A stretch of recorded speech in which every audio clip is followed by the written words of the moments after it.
BJP नेता राकेश सिन्हा इस वक्त हमारे साथ बातचीत करने में मौजूद है। डीएमके सांसद की तरफ से ये टिप्पणी करना कि गोमूत्र राज्य जहां पर है वहां पर बीजेपी जीत रही है। उत्तर भारत राज्यों को लेकर के उन्होंने इस तरीके का बयान दिया। देखिए, संकीर्णता के आधार पर दिया गया कोई बयान जो समाज को तोड़ता है, समाज के सौहार्द को समाप्त करता है, उसे भारत की 140 करोड़ जनता अस्वीकार करती है।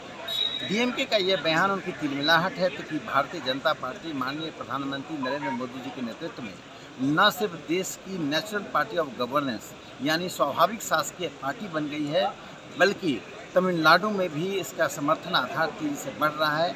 इसी तिलमिलाहट में वे कभी सनातन के खिलाफ, कभी गौमूत्र को लेकर बयान दे रहे हैं। डीएमके ने पहले क्षेत्र, भाषा, जाति के नाम पर राजनीति की, अब उस राजनीति का समय समाप्त हो गया है। उनके पास कोई विकास का मुद्दा नहीं है, इसलिए नए नए मुद्दे की तलाश में वे इस जमीन पर राजनीति करने की जगह आसमान में भटक रहे हैं। उत्तर भारत और दक्षिण भारत को लेकर के इस तरीके की पॉलिटिक्स करके क्या करने का विचार डीएमके के नेता या फिर जो दूसरे पॉलिटिकल पार्टीज हैं वो करना चाहते हैं? देखिए, विपक्ष की स्थिति राहु केतु जैसी हो गई है। किसी के पास धर है तो सर नहीं, किसी के पास सर है तो धर नहीं। इस तरह के लोग भटकते रहते हैं। राजनीति में उनका भटकाव उन्हें ही नुकसान पहुंचा रहा है। भारतीय राजनीति में प्रधानमंत्री नरेंद्र मोदी जी ने विकास के विमर्श को स्थापित किया। आज देश दुनिया में श्रेष्ठतम राष्ट्रों के रूप में उभर रहा है, देश की प्रतिष्ठा बढ़ रही है।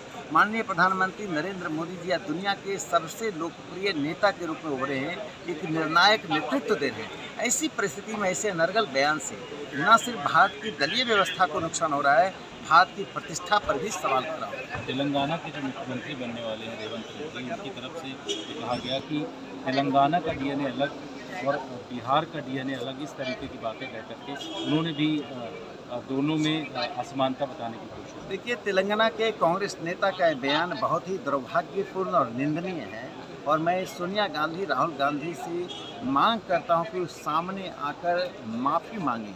उन्होंने बिहार के 13 करोड़ जनता का ही अपमान नहीं किया है, देश में संकीर्णता के बीज को रोपने का काम किया है। ऐसी सत्तावादी राजनीति करने वाले संकीर्णतावादी लोगों का भारतीय राजनीति में कोई स्थान नहीं होना चाहिए। जितेंद्र सिंह, दिल्ली, आज तक।